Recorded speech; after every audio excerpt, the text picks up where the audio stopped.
It is Sunday morning. It is 9:22 a.m. It is 35 degrees Celsius outside. And I am on my way to one of the many malls. Hello, my name is Gerrit. And I'm a Dutch guy living here in Dubai, which is in the United Arab Emirates in the Middle East.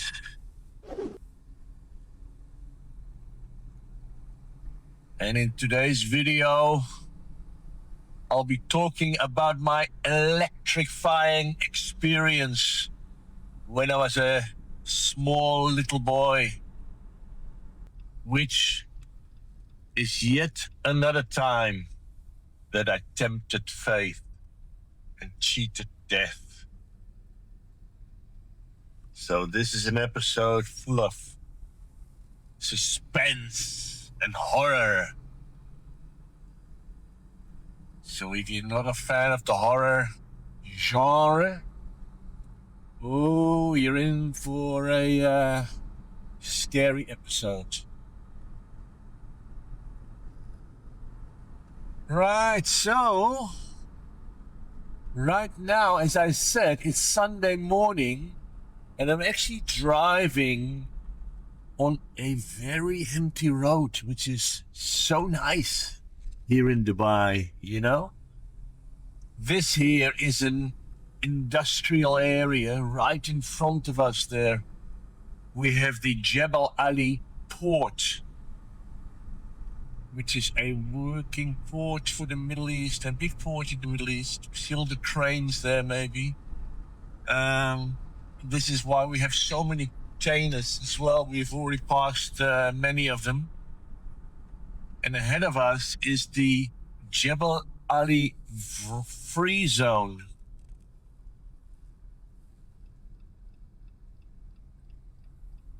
Where there's a lot of logistics companies all clustered together in that area over there.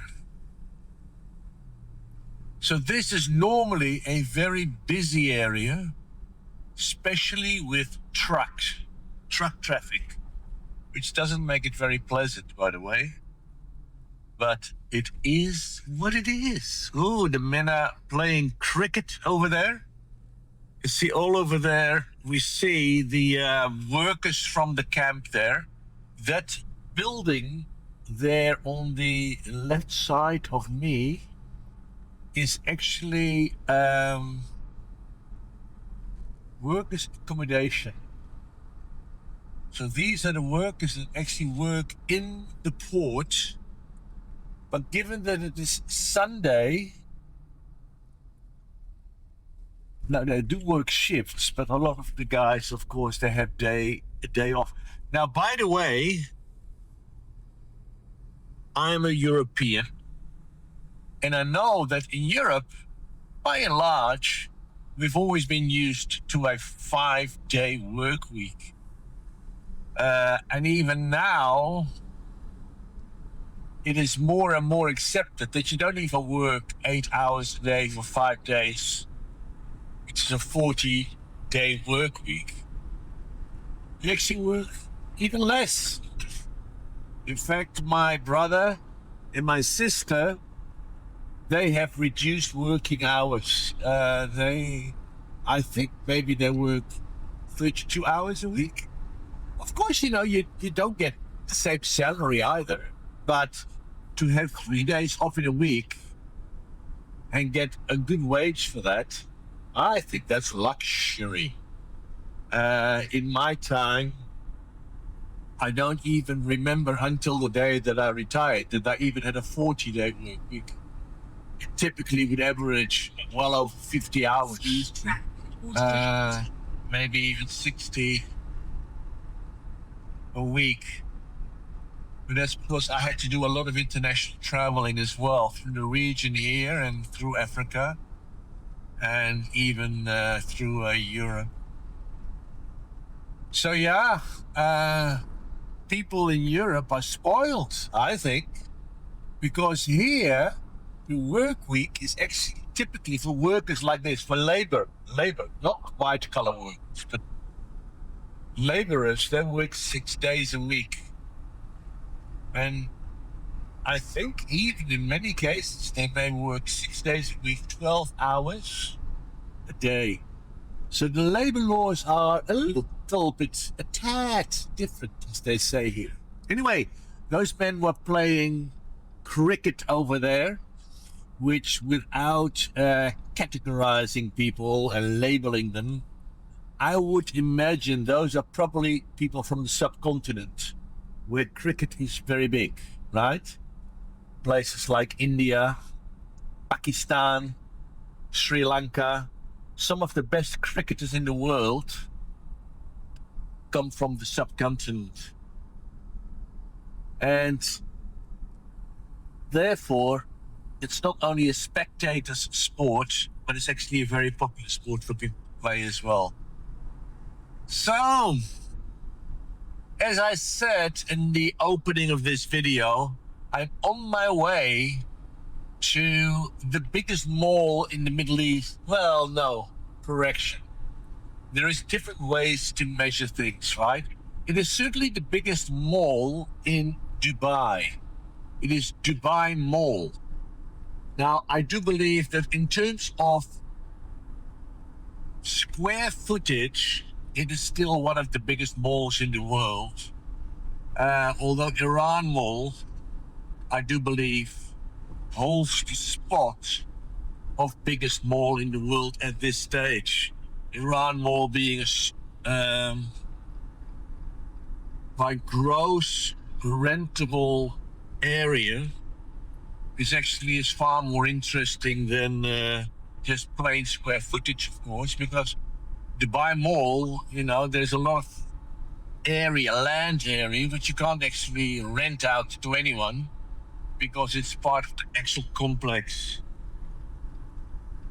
So gross rentable areas far more interesting to a mall owner. And I do believe that Iran Mall holds that first spot. Also in terms of number of retail outlets, which I believe is in excess of 2,500. Can you believe 2,500 shops? Dubai Mall is, I think, half of that. 1,200 retail shops. But it is still a massive mall. Now, why am I going to that mall? Now, this is a business mall, right?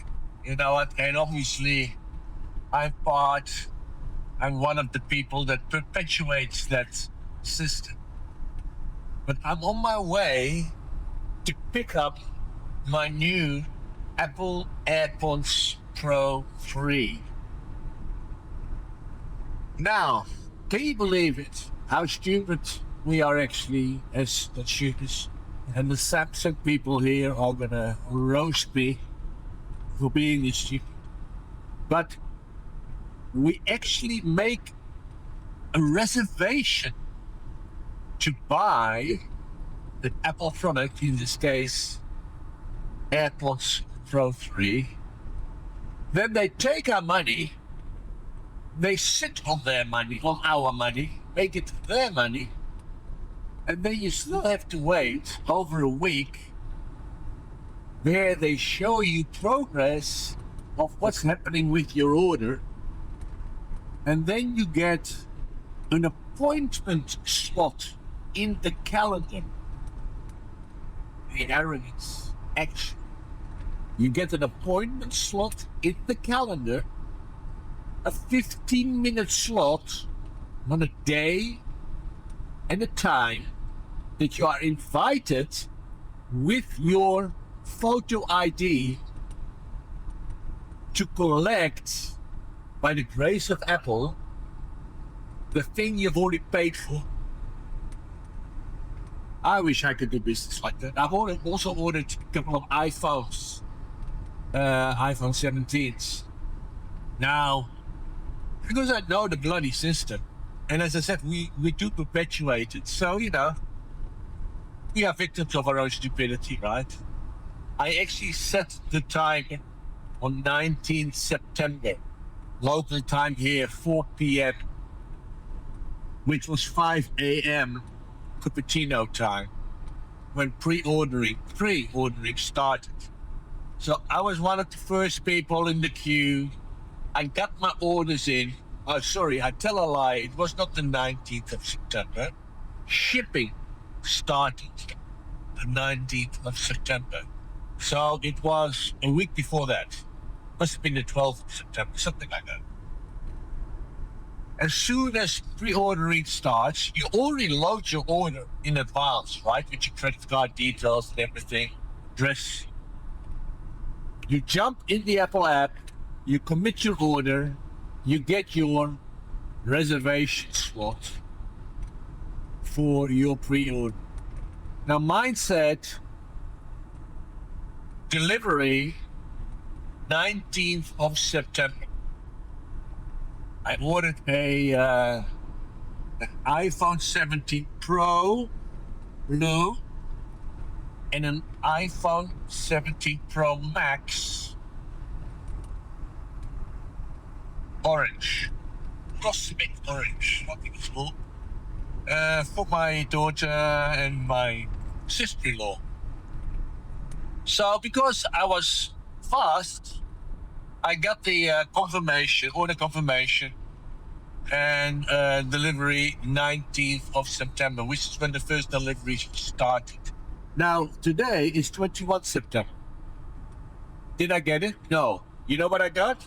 I got 2 emails saying that one order had been pushed out by 2 weeks. The other one has been pushed out by 3 weeks. Man alive. What kind of forecasting is this? And how does it work that, you give someone a slot and then you push out their order by 2 weeks and 3 weeks respectively? Man, it's disgusting. Anyway, it's not why I was here. So right now I'm on my way to the Dubai Mall to pick up my AirPods 3 Pro, I should say. But that's not why I was here. I wanted to talk about my harrowing experience when I was a wee nipper and I was living in the Lamb Street in Utrecht, where I spent the first 7 years of my life. And a few doors down in this dead-end street was someone that I called Opa Ewijk, Granddad Ewijk. He wasn't my real granddad. I explained this previously as well. He wasn't my real granddad. I think he was the brother of my grandmother on my dad's side. So I think he was the brother of the mother of my father. Still with me? Now, that guy, he was an awesome guy. And we used to go on adventures together. And one day we went on an adventure hiking around the back of our street. On the back of our street, there was a huge plot of empty land. Trying to find empty, unclaimed lands in any European city today. I think you'd be struggling. But anyway, there was a huge plot of land which was totally overgrown with bushes and brambles and weeds and I don't know what. So that was a perfect spot for our hiking adventures. Right? It was, when you're a 4-year-old, 5-year-old guy, it must have been like going on safari, There were tracks that people made through that plot of land, just because, I mean, if there's an empty plot of land, then you can use it as a shortcut to go from A to B, then obviously people will do that, and you do it often enough. You just whack yourself a trail through the jungle, through the bush. So there were some trails through that plot of land. But yeah, we used to go hiking there and do our adventures. On the far end of that plot of land, when I say the far end from the back of our gardens, there was a huge metal box, which was actually an electricity box, a transformer box. I don't know what you call it, but it's an electricity cabinet, which you still see them today, where the municipality, I suppose, would, or the energy company, utilities company today, which today is a bit privatized. In those days, I think it was actually run by the municipalities, the utilities net, the electricity net. Anyway, so there was this big grey box, which was there to connect all the utility services for the houses around. One day, I actually found myself a rebar stick. Now, rebar being that twisted metal, that very strong twisted metal that they use to reinforce concrete. When you pour concrete,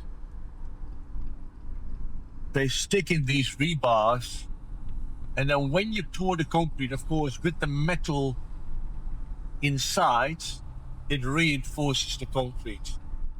So I found a length which was the perfect length for me as a walking stick and in a bushwhacker, So I remember I had this stick of rebar, and we're hiking through this plot until we came to the edge where a pavement was there, because obviously technicians used to be able to, it used to be working on these boxes from time to time, so they needed to be able to access it, so it wouldn't be hidden in the bushes. It was on the edge, and then there was a pavement. So we came there, and I had this stick of rebar, and I don't know, I'm 4 years old, 5 years old, what do I know?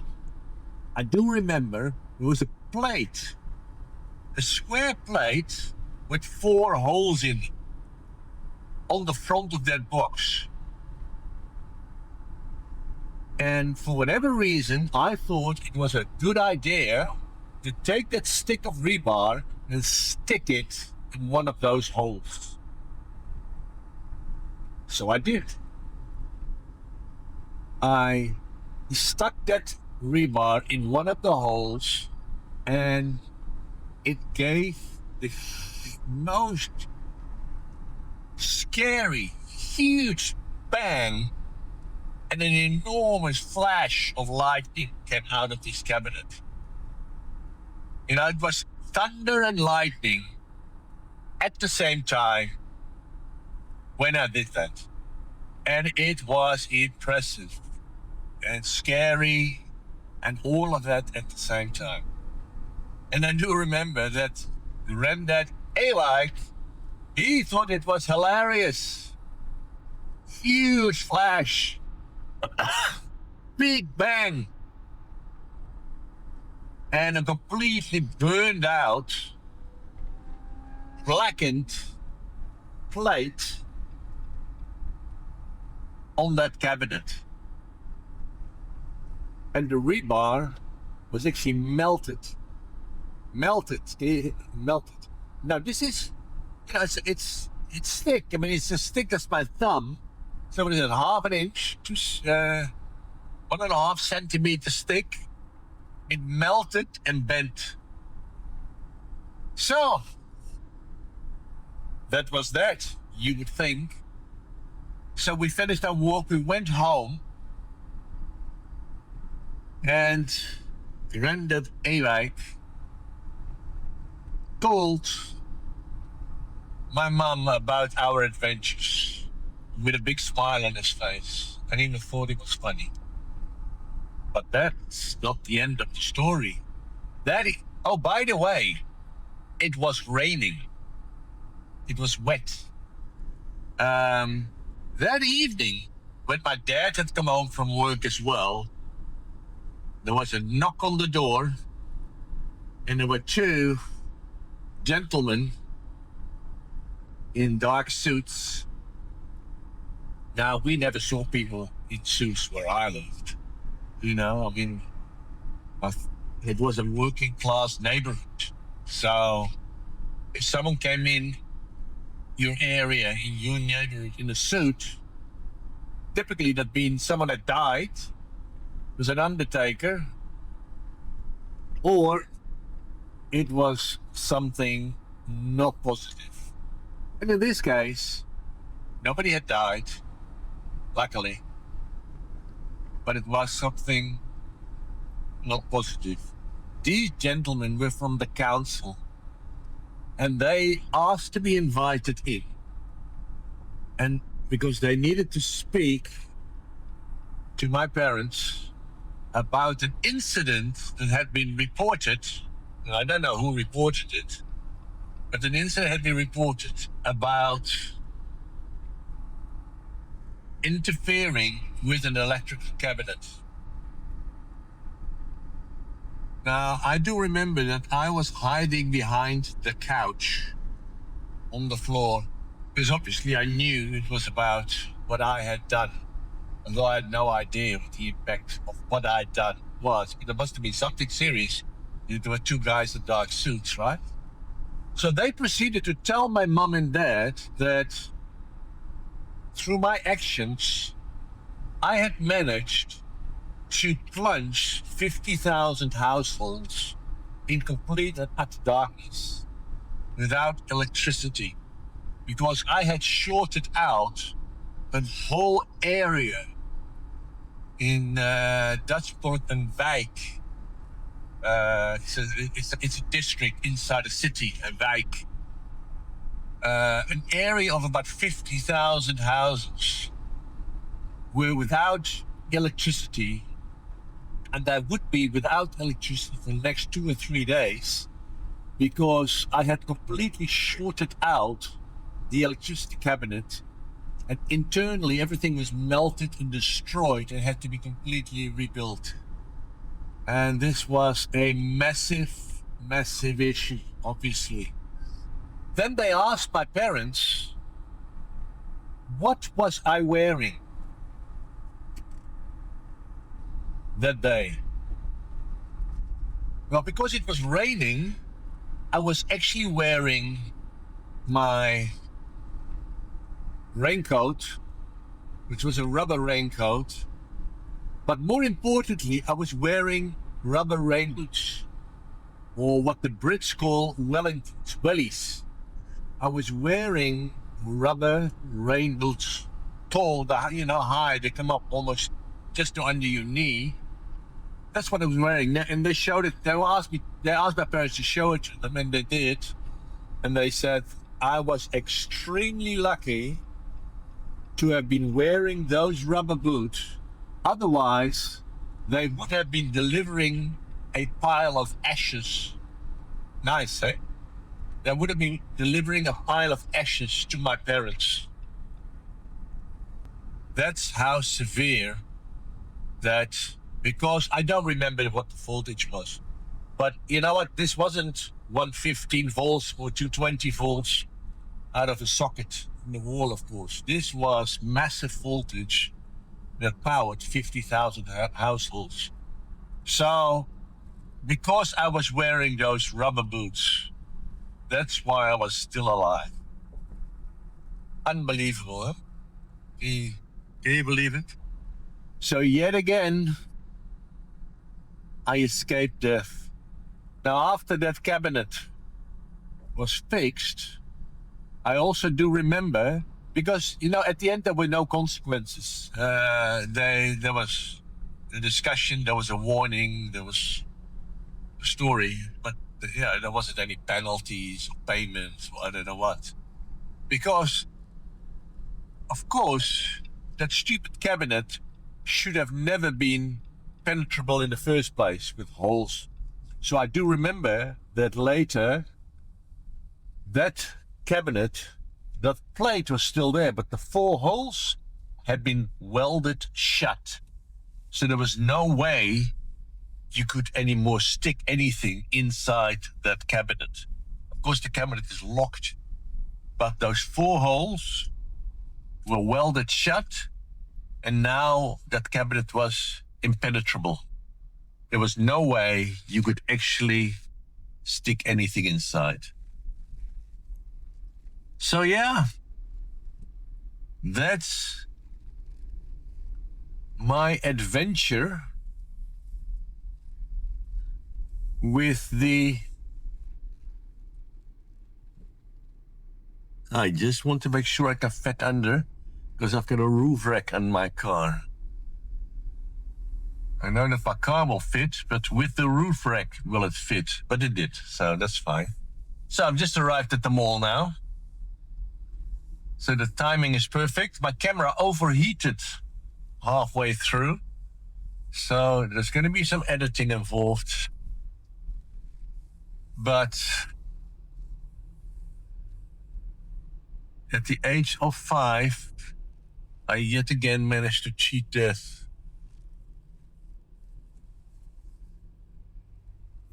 And here I am, 60 years later, at the age of 65, recounting and telling you this story. So, that's me done for this one. I'm going to attend to my Apple appointment and get my AirPods Pro 3. So I'll be signing off and saying until the next time, bye-bye.